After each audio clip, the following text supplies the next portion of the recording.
મહાનગરોમાં નવરાત્રી પહેલા લવ જેહાદનો મુદ્દો ઉઠી રહ્યો છે। જે પ્રકારની વિગતો સામે આવી રહી છે, દાંડિયામાં વિધર્મીઓને નો એન્ટ્રીની માંગ સાથે હિન્દુ સંગઠનો મેદાને આવ્યા છે। ભગવા સેનાએ કહ્યું કે ગરબા મનોરંજનનું સાધન બની ચૂક્યું છે। પાર્ટી પ્લોટમાં માત્ર 12 વાગ્યા સુધી ગરબાની મંજૂરી આપવાની માંગ કરાઈ છે। માત્ર શેરી અને મંદિરમાં ચાલતા ગરબા મોડા સુધી ચાલવા જોઈએ। પાર્ટી પ્લોટમાં થતા ગરબામાં બોલિવૂડ કે અન્ય ગીતો નહીં ચાલે। નવરાત્રીમાં રાત્રે નોનવેજ ઉપર પણ પ્રતિબંધ મૂકવા ભગવા સેનાની માંગ છે। ગયા વર્ષે ફાયરિંગ ન્યુસન્સની ઘટના સામે આવી હતી। આવા તમામ આયોજકો પર પ્રતિબંધ મૂકવો જોઈએ તેવી ભગવા સેના દ્વારા માંગ કરવામાં આવી છે।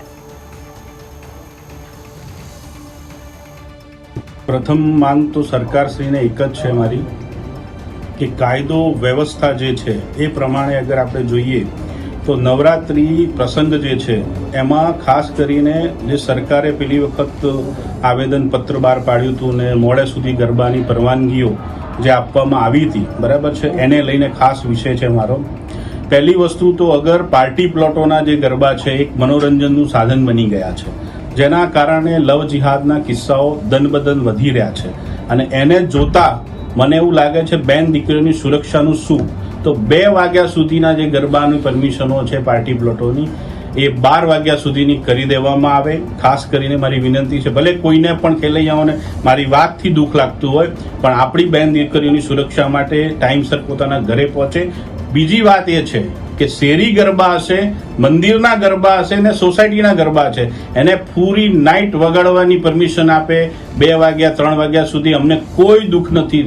પણ દુઃખ એક જ વસ્તુનું છે કે મોડે સુધી અગર કોઈ પાર્ટી પ્લોટોમાં ગરબા થઈ રહ્યા છે તો એ ખાલી મનોરંજનનું સાધન બની ગયું છે।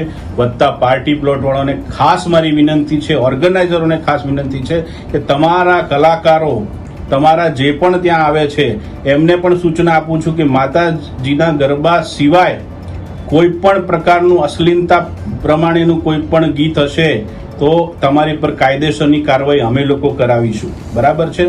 સરકારને પણ વિનંતી છે કે આવી કોઈ પણ પ્રવૃત્તિ બિલકુલ નહીં ચાલે। આ માતાજીનો પર્વ છે એટલે આવી કોઈ ખોટી નીતિઓ વાપરીને તમે જો મનોરંજનના સાધનના આધારે, અને બીજી વસ્તુ કે કોઈ પણ પ્રકારનો વિધર્મી કે હિન્દુ વિરોધી વ્યક્તિ તમારા ઓર્ગેનાઇઝરની અંદર હોવો જોઈએ નહીં, તમારા બાઉન્સર પણ નહીં હોવા જોઈએ। આપણા બાઉન્સર ઘણા બધા હિન્દુઓ છે તો એમને તમે રાખી શકો છો।